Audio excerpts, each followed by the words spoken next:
If you're watching Western media coverage of the Iran-Israel crisis, you might be witnessing a rather upside-down, topsy-turvy, bizarro view of the world, of reality. You're not being told everything. You're being given skewed perceptions. For example, if you're watching Western media coverage, you might come away with the impression that Iran attacked Israel out of the blue and Israel is responding, when it's the other way around. We all saw on Thursday night that it was Israel that launched an illegal act of aggression against Iran. Iran is the victim here, Israel is the aggressor, but in the Western media coverage, Israel is the victim always. Some other points you may miss while watching Western media coverage: for example, Iran doesn't have nuclear weapons. Israel does. Iran is a signatory to the Nuclear Non-Proliferation Treaty, the NPT. Israel isn't.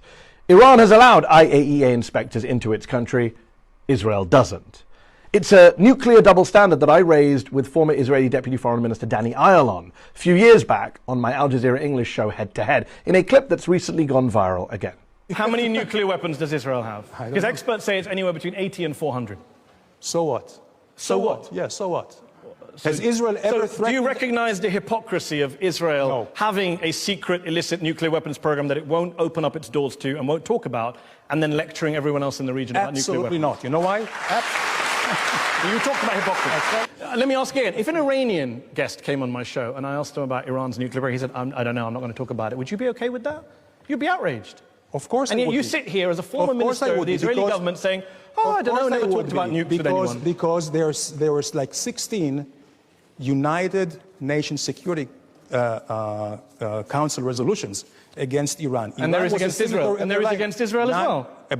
About your nuclear program? No. Yes, there is. UN Resolution 487. Let me read it to you. The UN Security Council in 1981 says, calls upon Israel urgently to place its nuclear facilities under the safeguards of the IAEA. Why haven't you done that?